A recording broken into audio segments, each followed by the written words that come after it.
Welcome students. तो finally आज मैं माध्यमिक परीक्षा 2026 के लिए फ़िज़िकल साइंस का सजेशन ले आया हूँ। तो ये फर्स्ट सजेशन जो है सिर्फ लॉन्ग क्वेश्चन का सजेशन है।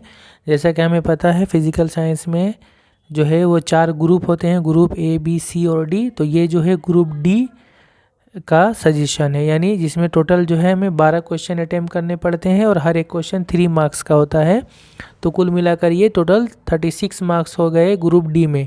तो ये ग्रुप डी का सजेशन है। ओके, तो आइए सबसे पहले देखते हैं चैप्टर नंबर 2 यानी बिहेवियर ऑफ गैसेस या गैसों का आचरण। इस चैप्टर से क्या क्या क्वेश्चन है सजेशन के लिए। नंबर 1 है establish derive the equation P V equal to N R T for N ideal gas. ठीक है, ये जो इक्वेशन, ये समीकरण है एक आइडियल गैस या आदर्श गैस के लिए, इसको जो है इस्टेब्लिश करना है, यानी इसको जो है ड्राइव करके दिखाना है कि किस तरह से ये इक्वेशन आ रहा है। ठीक है, या फिर इस तरह से भी क्वेश्चन बन सकता है, establish the ideal gas equation, Adarsh gas समीकरण की स्थापना करें। ठीक, तो ये हो सकता है। Number 2, state Charles law related to gases and represent it graphically.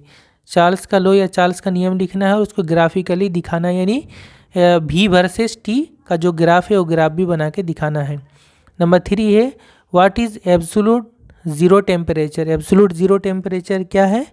Determine the value of absolute zero temperature from Charles law. और चार्ल्स के लॉ से एब्सोल्यूट ज़ीरो टेम्परेचर को निकाल के दिखाना है। ठीक है, एब्सोल्यूट ज़ीरो टेम्परेचर यानी परम शून्य तापक्रम। Okay. Number 4, what is absolute temperature scale या केल्विन स्केल। केल्विन स्केल या एब्सोल्यूट टेम्परेचर स्केल क्या है? What are the freezing and boiling point of water in this scale. तो इस स्केल में पानी का जो है फ्रीजिंग पॉइंट और बॉइलिंग पॉइंट क्या क्या है। जैसे फ्रीजिंग पॉइंट होता है पानी का 0 डिग्री और बॉइलिंग पॉइंट होता है 100 डिग्री सेंटीग्रेड में होता है, तो उसको केल्विन में चेंज कर देना है। ठीक है, यानी जस्ट प्लस 273 ऐड करके। तो फ्रीजिंग पॉइंट हो जाएगा पानी का 273 केल्विन और बॉइलिंग पॉइंट हो जाएगा 273 प्लस 100 यानी 373 केल्विन। ओके।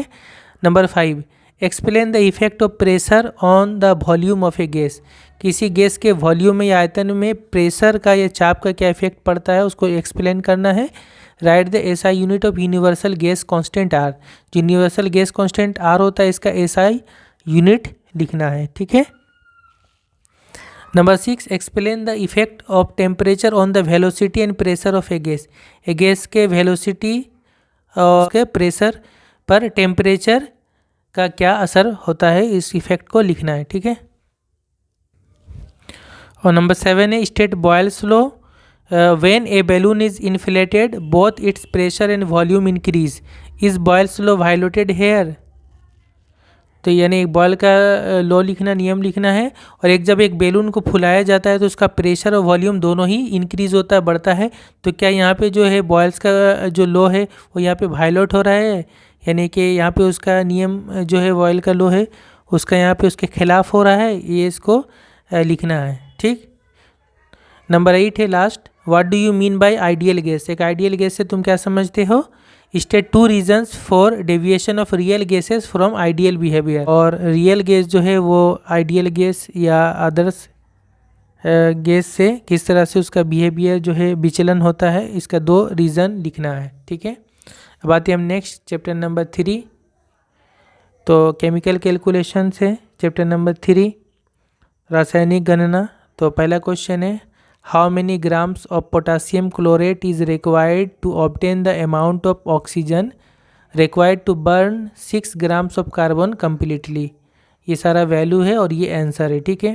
केमिकल कैलकुलेशन और आगे जो भी न्यूमेरिकल प्रॉब्लम्स होगा इसका मैं एक अलग से वीडियो बना दूंगा जहाँ पे मैं सारा सॉल्यूशन बता दूंगा। ठीक है। अगर आप अपने से कर पाते हैं तो बहुत अच्छी बात है, आप कर सकते हैं खुद से भी सॉल्व, और नहीं तो फिर नेक्स्ट वीडियो में मैं इसका सॉल्यूशन बता दूंगा। Okay. Number 2, when steam is passed over hot iron. जब गर्म लोहे के से ऊपर से स्टीम पास किया जाता है, भाप, ferrosoferric oxide and hydrogen are produce. तो क्या बनता है? फेरोसोफेरिक ऑक्साइड और हाइड्रोजन बनता है। ठीक है। How many moles of iron atoms are required to produce 4 moles of hydrogen molecule. तो कहा जा रहा है कि हाइड्रोजन का 4 मोल बनाने के लिए, प्रोड्यूस करने के लिए कितना मोल आयरन एटम की ज़रूरत पड़ेगी, ठीक है। तो आंसर है 6 mole. Number 3, what amount of copper turnings and concentrated H2SO4 are required to produce 64 gram of SO2 gas. कहा जा रहा है कि कितना अमाउंट जो है तांबे का चूरा और गाढ़ा सल्फ्यूरिक एसिड ज़रूरत पड़ेगा 64 ग्राम SO2 गैस बनाने के लिए, ठीक है। आंसर ये है Cu की ज़रूरत पड़ेगा 63.5 ग्राम्स और H2SO4 ज़रूरत पड़ेगा 196 grams, okay. Number 4, what volume of hydrogen sulphide will be liberated by the reaction of 22 gram of ferrous sulphide with excess dilute sulphuric acid.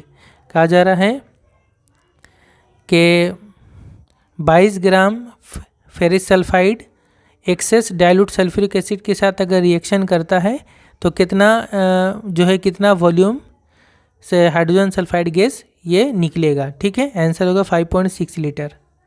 Number 5, how much quantity of iron is required to get 11.2 litres of hydrogen at NTP पर 11.2 litre hydrogen पाने के लिए कितना quantity iron का ज़रूरत पड़ेगा। Answer है 21 ग्राम।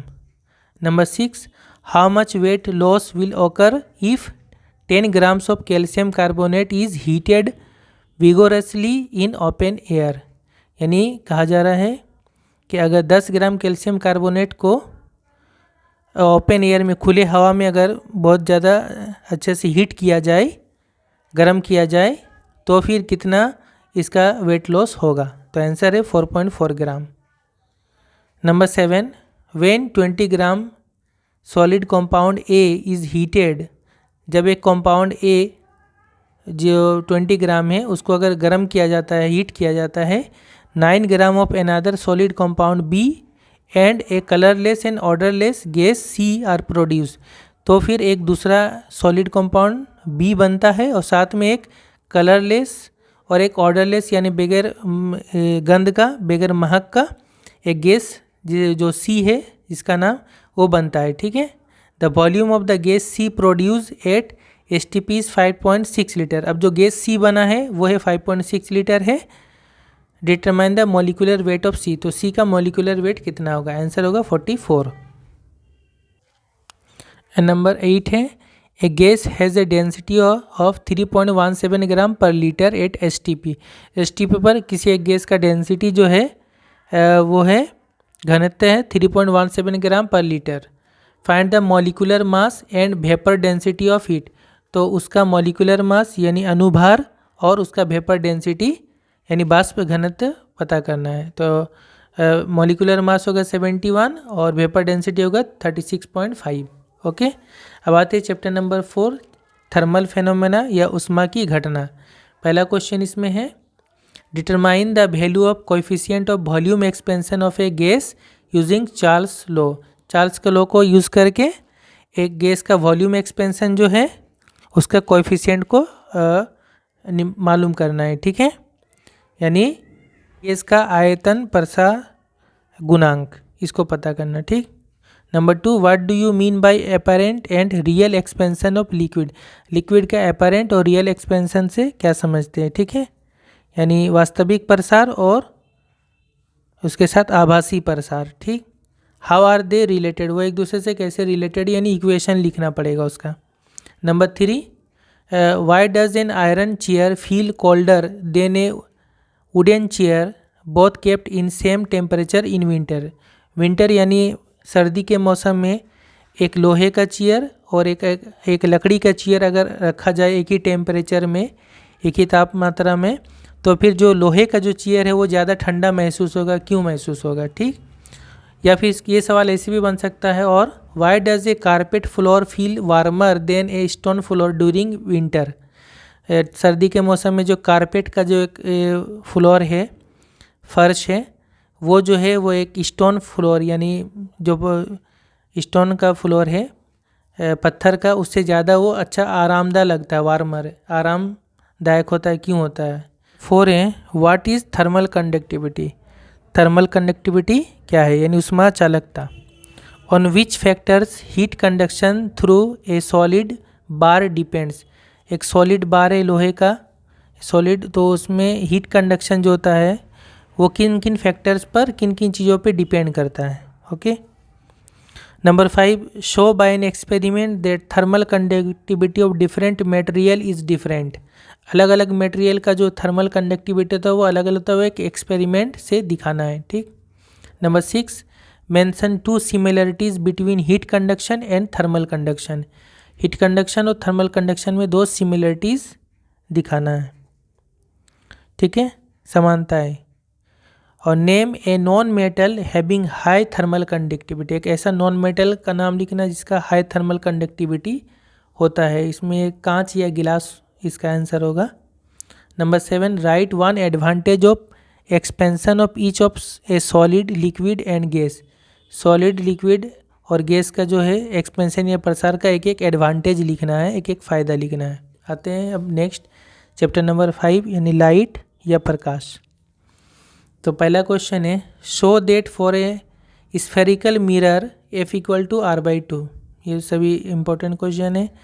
और for a concave mirror establish the relationship between the focal length F and the radius of curvature R। इन दोनों में क्या रिलेशन, यही सेम होगा। ऐसे भी क्वेश्चन बन सकता है, ऐसे भी क्वेश्चन बन सकता है। ठीक है, अब ये कॉन्केव मिरर के लिए हो या कॉन्वेक्स मिरर के लिए, तो दोनों के लिए हो सकता है। Okay. Number 2, show with the help of a diagram how convex lens can be used as a magnifying glass. जो कॉन्वेक्स लेंस होता है उसको हम लोग मैग्नीफाइंग गिलास या पावर गिलास के लिए किस तरह से हम लोग यूज़ करते हैं उसको डायग्राम बना के दिखाना है। Number 3, explain the diverging nature of concave lens with diagram. Diagram से कॉन्केव लेंस का डाइवर्जिंग नेचर हमें दिखाना है। ओके।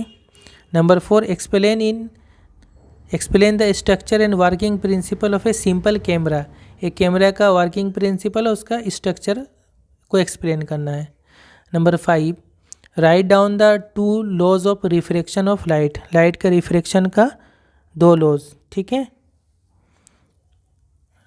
और उसके साथ साथ right also the mathematical form of the second law. जो सेकेंड लॉ है उसका मैथमेटिकल फॉर्म भी लिखना है, जिसको हम लोग स्नेल्स लॉ बोलते हैं। Next, what is dispersion of light. Light का डिस्पर्सन या प्रकाश का वर्ण विक्षेपण किसे कहते हैं। व्हाट इज इट्स कॉज, इसका रीज़न क्या, इसका रीज़न है। ठीक। Number 7, how does the refractive index of a medium depends on the velocity of light and wavelength. किसी मीडियम का रिफ्रैक्टिव इंडेक्स जो है वो लाइट का वेलोसिटी और वेवलेंथ पर किस तरह डिपेंड करता है। ठीक है, रिफ्रैक्टिव इंडेक्स यानी सापेक्षिक अपवर्तनांक। Next, on which factor colour of light depends. किसी लाइट का जो कलर होता है वो किस पे डिपेंड करता है, तो ये जो है लाइट के वेवलेंथ पे डिपेंड करता है। ठीक। Which colour of light has the maximum and the minimum wavelength. किस कलर के लाइट का सबसे ज़्यादा और सबसे कम वेवलेंथ होता है। Number 9, write 1 use of UV rays, X rays and gamma rays. इन सब का एक एक इस्तेमाल लिखना है, अल्ट्रा वायलेट रेज का, एक्स रेज का और गामा रेज का। ओके। अच्छा, इसका आंसर है किस लाइट का वेवलेंथ सबसे ज़्यादा होता है, रेड लाइट का, और किसका सबसे ज़्यादा सबसे कम होता है, तो वो होता है वायलेट लाइट का। ठीक है। Number 10, arrange X rays, UV rays and gamma rays in increasing order of wavelength. Increasing of order of wavelength में इन्हें सजाना है, किसका वेवलेंथ सबसे कम है वो पहले लिखना, उसके बाद सबसे ज़्यादा वाले का लिखना है। Write 1 harmful effect of UV raise. UV raise का एक हार्मफुल इफेक्ट लिखना है। Number 11, what is scattering of light. Light का स्कैटरिंग या प्रकाश का परिकिरणन किसे कहते हैं। Why does the sky appears blue during day time. दिन के वक्त आसमान नीला क्यों दिखाई देता है। अब आते हैं न्यूमेरिकल प्रॉब्लम में। Number 12, refractive index of a glass slab is 1.5। एक जो ग्लास स्लेब है, कांच का स्लेब है, उसका रिफ्रैक्टिव इंडेक्स है 1.5 and that of water is 1.33। पानी का जो है वो 1.33 है। If the velocity of light in glass slab be glass be 2 × 10⁸ metre per second. अगर गिलास में जो है स्पीड ऑफ लाइट ये है, then what is the velocity of light in water, तो पानी में speed of light velocity of light क्या होगा, आंसर होगा 2.25 × 10⁸ metre per second. Number 3, calculate the refractive index of a transparent medium in which speed of light is 1.8 × 10⁸ metre per second. एक transparent medium है जिसमें speed of light अगर ये है तो उसका रिफ्रैक्टिव इंडेक्स कैलकुलेट करना पड़ेगा। ओके, अब आते हैं हम नेक्स्ट क्वेश्चन नंबर 14 में है, the length of an object is 15 centimetre. किसी ऑब्जेक्ट का लंबाई 15 सेंटीमीटर है किसी वस्तु का।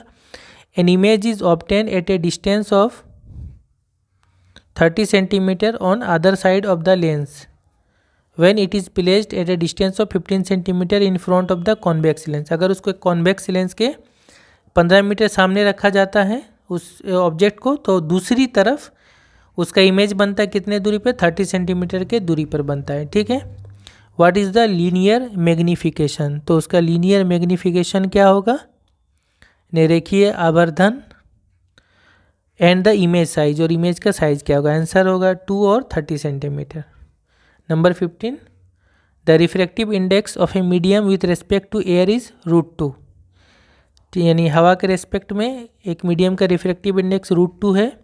If the angle of incidence of a ray of light is in air is 45 degree, अगर जो एक रे ऑफ लाइट का एंगल ऑफ इंसिडेंस 45 डिग्री है, determine the angle of deviation for that ray in case of refraction, तो अगर refraction होता है, ये माध्यमिक 2018 का क्वेश्चन है, तो वो एंगल ऑफ डेविएशन कितना होगा, यानी वो कितना जो है वो रे कितना मुड़ेगा, कि एंगल कितना चेंज होगा। ठीक है, तो वो होगा 15 डिग्री। नेक्स्ट है चैप्टर नंबर 6, करंट इलेक्ट्रिसिटी। अच्छा, इससे पहले चैप्टर नंबर 5 लाइट से 2 क्वेश्चन आता है। ठीक है, वो भी याद रखना है। नंबर 1 इसमें, state the 2 Faraday's laws of electromagnetic induction, electromagnetic induction के फैराडे का 2 लॉ लिखना है। ठीक है, write 1 advantage of AC current, AC current का एक एडवांटेज लिखना है। Number 2, on what factors the resistance of a given wire depends, किसी एक तार का जो रेजिस्टेंस होता है यानी प्रतिरोध होता है वो किन किन चीज़ों पे डिपेंड करता है। Write 1 characteristic of electrical fuse, जो हम लोग घर में फ्यूज़ इस्तेमाल करते हैं इलेक्ट्रिक फ्यूज़, उसका एक कैरेक्टरिस्टिक लिखना है। ठीक है, यानी उसका एक खूबी, यानी उसका जो है जो मेल्टिंग पॉइंट होता है वो बहुत कम होता है, इसलिए अगर उसमें हाई वोल्टेज जाएगा तो फ़ौरन वो क्या हो जाता है, गल जाता है तार। Number 3, what is meant by electrical power, electrical power किसे कहते हैं। The rating of a bulb is written as 220 volt 100 watt, किसी बल्ब में अगर इस तरह रेटिंग लिखा रहता है तो व्हाट इज़ इट्स मीनिंग, इसका मीनिंग क्या होता है। Number 4, find the ratio of resistance for 2 bulbs of 220 volt 60 watt and 110 volt 60 watt, 2 bulb है इस तरह का रेटिंग का, तो उसका रेजिस्टेंस का या प्रतिरोध का रेशियो या अनुपात क्या होगा। ये माध्यमिक परीक्षा 2019 का क्वेश्चन है, आंसर होगा 4:1। नंबर 5 है state Joule's laws of heating effect of current, heating effect of current के से रिलेटेड जूल्स का लॉ लिखना है। Write 1 application of heating effect of current in daily life, daily life में हीटिंग इफेक्ट ऑफ करंट का एक use बताना है, जैसे हम लोग आयरन में इस्तेमाल करते हैं, उसके बाद हीटर में इस्तेमाल करते हैं। ठीक है, यही। Number 6, what resistance must be connected to a 20 ohm resistance to provide an equivalent resistance of 10 ohm, यानी कहा जा रहा है कि 20 ओम रेजिस्टेंस के साथ कितना रेजिस्टेंस को रोध को प्रतिरोध को हम जोड़ेंगे। अच्छा, यहाँ पे जोड़ना, यहाँ पे लिख दें कनेक्टेड पैरेलली, यहाँ लिखना भूल गया मैं, पैरेलली। ठीक है, यानी पैरेलल कनेक्शन अगर करेंगे 20 ओम के साथ, ताकि इक्विवेलेंट रेजिस्टेंस जो है वो 10 ओम मिले। ठीक है। Number 7, calculate the equivalent resistance between A and be in the following circuit, ये एक सर्किट है, ए और बी के बीच में कितना इक्विवेलेंट रेजिस्टेंस होगा ये निकालना है। ठीक है, ये 6 ओम है, यहाँ 8 ओम है, यहाँ 8 ओम है, यहाँ 2 ओम है। ओके, तो जो पैरेलल कॉम्बिनेशन और सीरीज कॉम्बिनेशन होता है, इससे एक क्वेश्चन ज़रूर आता ही है। ये जस्ट सजेशंस के लिए है। नंबर 8 है, there are 240 watt bulbs, 160 watt fan and 150 watt refrigerator in a house. एक घर में 40 वाट का 2 बल्ब है, 60 वाट का एक फ़ैन है और 150 वाट का एक फ्रिज है। If all the appliances runs 10 hours daily, अगर ये तमाम चीज़ें डेली 10 घंटे चलती है, then find the monthly electricity bill if a unit of electricity cost ₹5। अगर 1 यूनिट का रेट 5 रुपया है तो मंथली कितना बिल आएगा। एक महीना मतलब हमें मान लेना है 30 दिन, ठीक है, तो आंसर होगा 435 रुपये। नंबर 9, स्टेट फ्लेमिंग से लेफ्ट हैंड रूल। फ्लेमिंग का लेफ्ट हैंड रूल लिखना है। In which instrument this rule can be demonstrated, और इस रूल को कहाँ पे यूज़ किया जाता है, किस इंस्ट्रूमेंट में, तो बार्लोस का व्हील होता है, बार्लोस का चक्का, उसमें यूज़ किया जाता है। Number 10, the voltage in A current is doubled and the resistance is half. एक सर्किट में क्या किया, वोल्टेज को डबल किया गया और रेजिस्टेंस को आधा कर दिया गया। What will happen to the current flowing through the circuit, तो उसमें बहने वाला जो करंट है उसमें क्या चेंज आएगा, तो इसको इक्वेशन से दिखाना पड़ेगा। Okay, next chapter number 7, atomic nucleus या परमाणु नाभिक।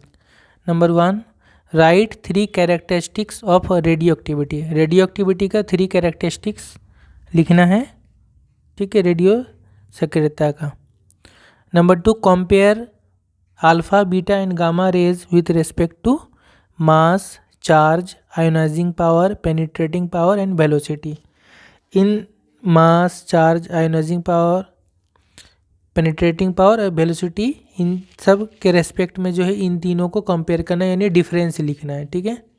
Number 3, define nuclear fission. Nuclear fission का डिफाइन करना है, लिखना है। Describe the nuclear fission of uranium nucleus with the help of equation and figure. Equation और फिगर से यूरानियम का जो न्यूक्लियर फिजन है उसको लिखना है। Number 4, define nuclear fusion. Nuclear fusion किसे कहते हैं। What is the source of energy released in nuclear fusion. Nuclear fusion में जो एनर्जी रिलीज होता है, ऊर्जा, उसका सोर्स क्या है। तो इसका जो सोर्स होता है वो होता है बाइंडिंग एनर्जी, ओके, यानी बंधन ऊर्जा। Next number 5, write the difference between nuclear fission and nuclear fusion. इन दोनों में डिफरेंस लिखना है, कम से कम 3 difference. Number 6, what is nuclear binding energy. ये न्यूक्लियर बाइंडिंग एनर्जी क्या है।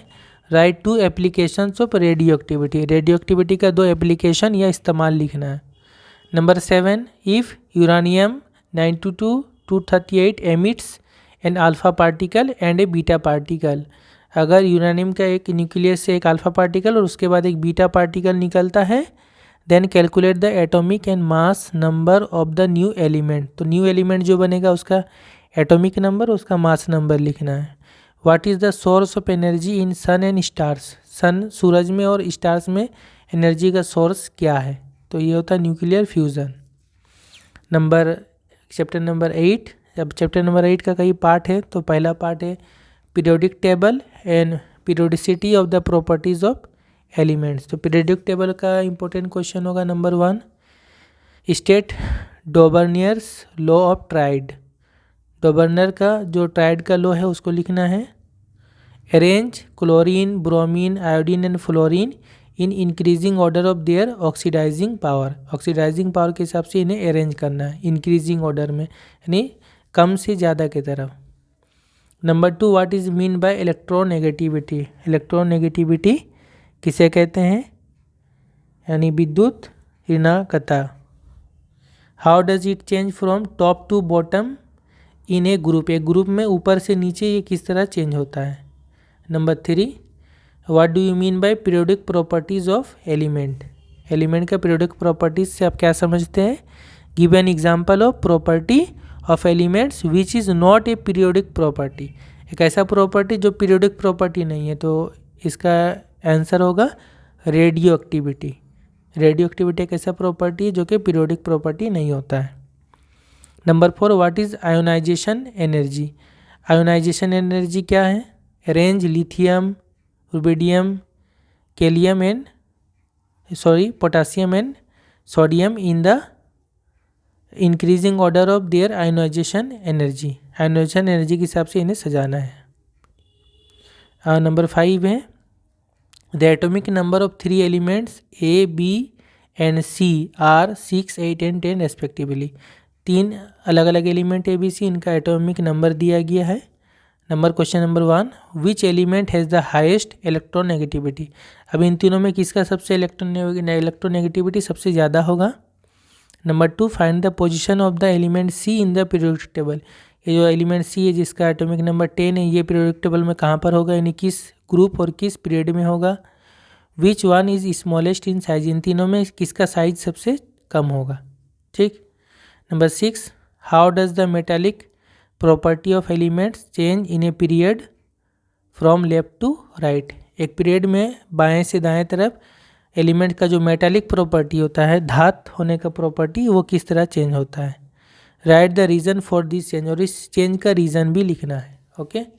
अब आते हैं चैप्टर 8 का जो अगला पार्ट है, वो है इलेक्ट्रिसिटी एंड केमिकल रिएक्शन। इससे पहले एक आयनिक बॉन्डिंग का है, तो उसमें से ग्रुप डी में क्वेश्चन नहीं आता, ग्रुप सी में आता है। ठीक।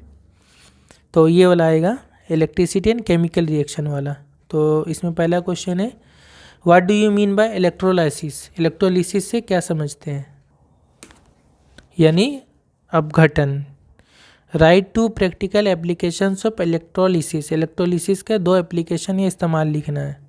Number 2, what reactions occur at the cathode and the anode during electrolysis of acidified water. Acidified water यानी एसिड मिला हुआ वाटर या अम्लीय जल का जो इलेक्ट्रोलिसिस होता है, तो कैथोड और एनोड पर क्या क्या रिएक्शन होता है। ठीक, ये लिखना है। Which energy is responsible for the chemical reaction to occur during electrolysis. Electrolysis के दौरान जो केमिकल रिएक्शन होता है, इसके लिए कौन सा एनर्जी जिम्मेदार होता है। तो इसमें आंसर होगा इलेक्ट्रिकल एनर्जी, क्योंकि हम लोग इलेक्ट्रिक वहाँ पे देते हैं। Number 3, right the process of extraction of aluminium mentioning the following points. Aluminium का जो एक्सट्रैक्शन होता है या निष्कर्षण, तो उसका जो प्रोसेस होता है उसमें सारा लिखना है, ये सभी पॉइंट को इंक्लूड करना है। नंबर ए में इलेक्ट्रोलाइट यूज़, क्या इलेक्ट्रोलाइट यूज़ किया जाता है, यानी उपघटक।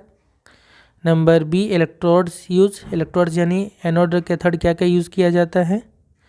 और number C reactions at anode and cathode, anode और कैथोड में क्या क्या रिएक्शन होता है। Number 4, what is electro refining. Electro refining किसे कहते हैं, यानी विद्युत शुद्धिकरण। What are used as cathode and anode for purifying copper. Copper या तांबा को प्यूरिफाई करने के लिए कैथोड और एनोड क्या क्या यूज़ किया जाता है। तो एनोड में यूज़ किया जाता है इम्प्योर कॉपर, ठीक, और प्योर कॉपर को कैथोड में यूज़ किया जाता है। Number 5, write the difference between metallic conductor and electrolyte. Electrolyte और मेटालिक कंडक्टर में क्या फ़र्क है, 3 फ़र्क लिखना पड़ेगा, difference. Number 6, why DC current is used for electrolysis. Electrolysis के लिए डीसी करंट क्यों इस्तेमाल करते हैं। नेम 1 स्ट्रॉन्ग इलेक्ट्रोलाइट, एक स्ट्रॉन्ग इलेक्ट्रोलाइट का नाम लिखना है। अब आते हैं next, inorganic chemistry in the laboratory and in industry. ये बहुत ही, क्योंकि इसमें से आता ही आता है, तो ये ज़रूर कीजिएगा। नंबर 1 है write the conditions and balanced equations for the industrial production of ammonia by Haber's process. Haber process से एमोनिया किस तरह तैयार किया जाता है, ये लिखना है। ठीक है, उसका कंडीशन भी लिखना है और उसका इक्वेशन भी लिखना है। ठीक है, तो एमोनिया इस बार आने का चांस है।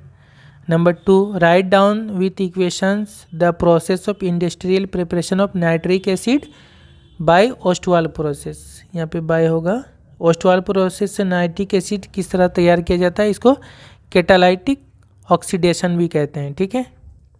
Number 3, right down the with equations the principle of preparation of sulphuric acid by contact process. Contact process से सल्फ्यूरिक एसिड किस तरह तैयार किया जाता है। और number 4, describe the process of nitrogen fixation.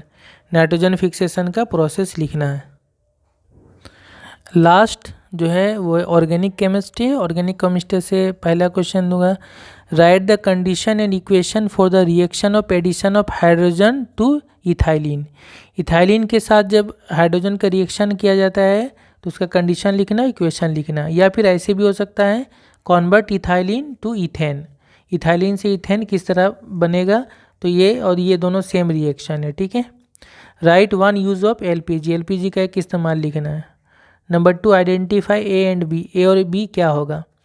ये एसिटिक एसिड है और यहाँ पर जो है इथाइल एल्कोहल होगा, दोनों ऐड होगा, यहाँ पे कॉन्सेंट्रेटेड H2SO4 होगा, मिलकर ये बनाएगा इथाइल एसीटेट और साथ में पानी, ठीक। Write one use of denatured या मिथाइलेटेड स्पिरिट, मिथाइलेटेड स्पिरिट का एक इस्तेमाल। Number 3, what is biodegradable polymers, biodegradable polymers किसे कहते हैं, बहुलक। How is biopolymer, protein biodegraded in nature, protein जो होता है वो किस तरह से बायोडिग्रेड होता है नेचर में, किस तरह से वो खराब होता है, ठीक है। Number 4, compare 3 properties of organic and inorganic compound, इसका दोनों का फ़र्क लिखना है, कम से कम 3 लिखना है। Number 5, what do you mean bye functional isomerism and positional isomerism, किसे कहते हैं, और गिव एग्जाम्पल, उनका एग्जाम्पल भी लिखना है, ओके।